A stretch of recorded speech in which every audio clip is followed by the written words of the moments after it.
kayabi, so ang araw na tayo mga ngayon mga kayabi. Nilipat ako sa pang araw na duty kasi may magbabakasyon. Magbabakasyon yung kasama natin na yan, nilagay ako sa pang umaga ng duty. So may gagawin tayo ngayon mga kayabi. Share ko lang to. Ito, ang problema nito, ano ba? Naka-standby to, hindi ginagamit kasi may problema yung makina, nag-overheat. Tapos ngayon papaganahin, tapos ng mga nakaraang buwan tinanggalan to ng EBS module.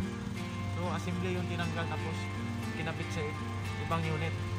Tapos ngayon kinabit na yung EBS module, tapos yan, pinapaandar nila kahapon. Ngayon lang, kakaumpisa ko lang duty ngayon pang umaga. Ngayon pinapatsik sa atin.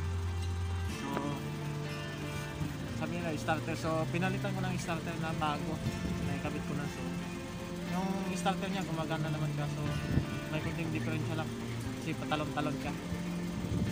So ngayon kinabit ko na yung bago, ganun pa din, ayaw umandar. So nakita ko dito sa dashboard walang ilaw-ilaw. Ito yung dashboard niya, so ibig sabihin walang kuryente galing sa sa fuse box niya na ibabato dito sa dashboard, galing sa ECM. Kumbaga walang ignition, kasi pag ignition switch mo dapat ilaw yung dashboard. So ngayon i-ignition mo, walang kailaw-ilaw, so may problema to mga kayabi. So ipakita ko sa inyo yung starter na bago niya kinabit. So ito yung luma niya mga kayabi. Yan, nasa ground tayo mga kayabi sa desierto. Ito yung bago, ito yung luma mga kayabi, kita nyo yan. Sinubukan ko to, tinisting ko, gumagana naman. So iba yung niya, iba yung ikot. So testing natin mga kayabi. Lagay natin yung live dito sa pinaka-live niya. Tapos gamitan natin yung wire. Gumagana ito mga kayabi, so hindi ko rin siya patalon-talon yung limbix niya. Hindi tuloy-tuloy. Nagulat ako wala na. Stop na. Ayan mga kayabi. So gumagana siya mga kayabi. So sigurado to, lilinisin natin. Check lang yung loob nito. So kinabit ko na yung bago. Tanggalin natin yung jumper. Naka-jumper kasi ito. So kinabit ko na yung bago, nasa ilalim. Titingnan ito. Ang init pa naman. So gapangin natin mga kayabi. So ayun. Ano yan? Ayun. Bago na yung nakakabit mga kayabi. Ayan. Banyo yan. Makita nyo yan. Bakit tayo dito? Sa labas. So ito yung karton niya mga kayabi. Yung starter. So bago na yung starter.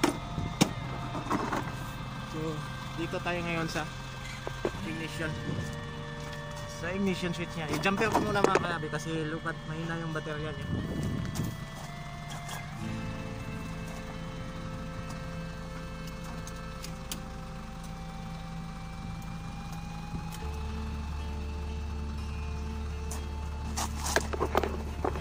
Tayo dito sa loob.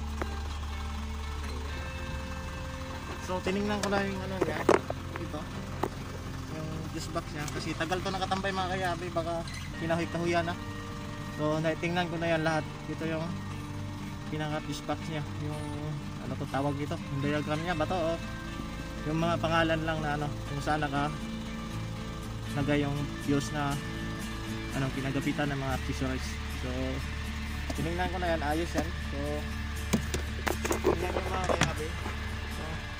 So tobol na tayo dito sa sa YouTube ko na, kaso yun naman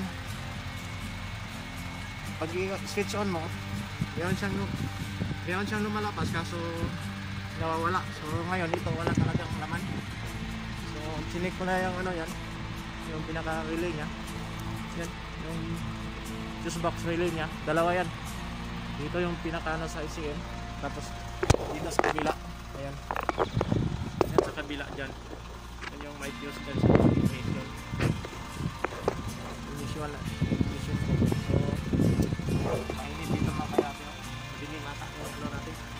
video natin.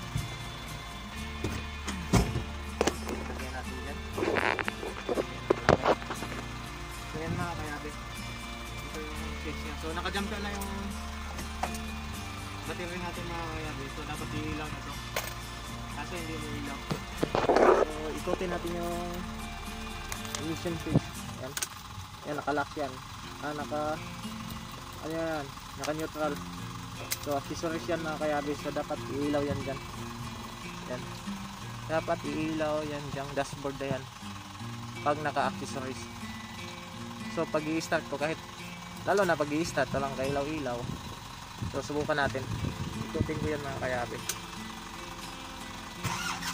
Ayan,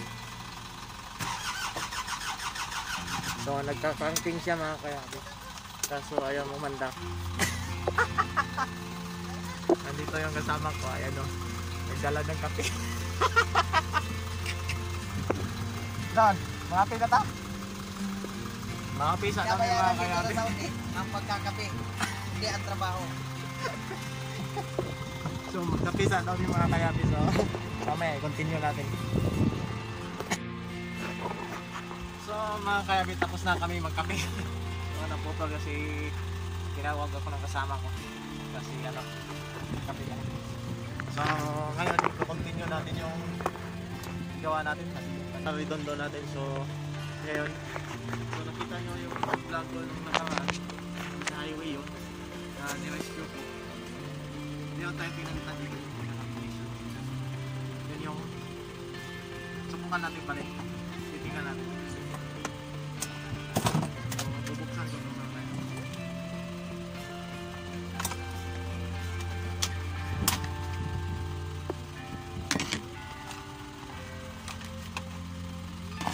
Buksan ko na yan. So nandito yung susi na kaya. So ito yung tatanggalin natin. Itong relay niya. So babaknasin natin. Pasensya na kayo mga kayan kasi walang tagahawak.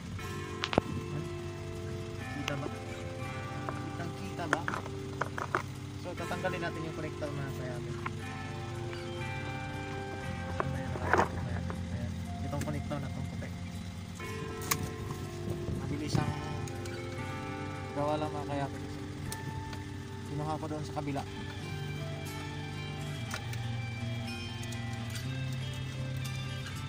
Hindi ata kita sa kabila.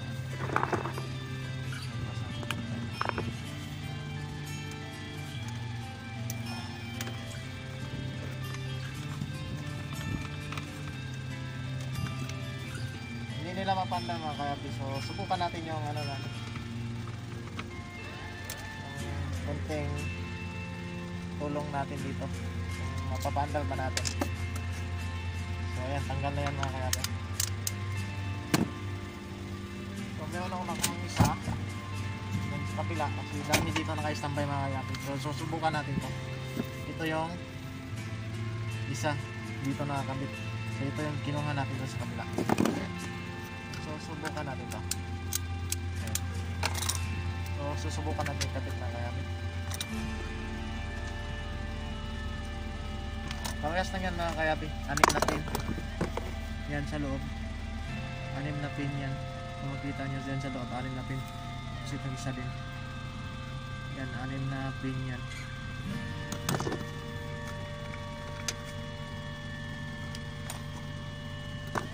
Sabihin natin agad-agad kasi sa bilis lang.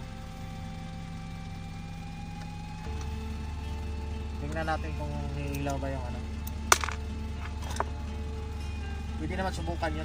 Kaso kinabit ko na diretso. So ano, diretso na, wala nang tanggalan kung mapailaw natin.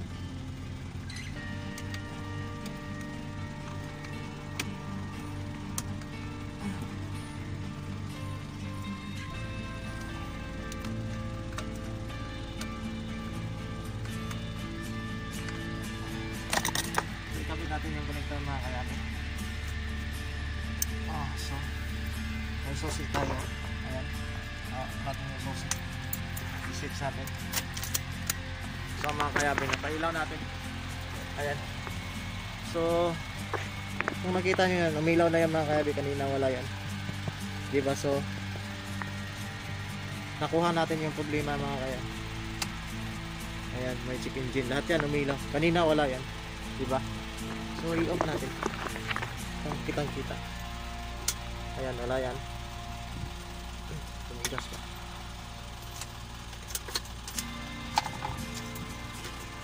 Mahirap talaga na. Ayan, nakailaw yan.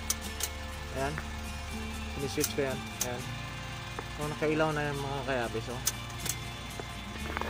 So, subukan natin paandangin mga kayabi. Kung mapaandang natin. Titingnan natin sa likod kung may tao ba. Marami itong mga nakatambay dito mga kayabi. Ano? Daming mga unit dito. Ito, ginamit ko ito. Ano? Itong katabi nito. Ayan. Ito yung ginawa ko. Ito yung katabi. Yan yung ginamper ko mga kayabi. Kasi luma to. May na yung material. So, yan, umikot ako sa harapan. Yan. Pabalik tayo dito sa driver side. Itikin lang natin pag umaandar siya. So, nadali natin mga kayabi. Subukan natin.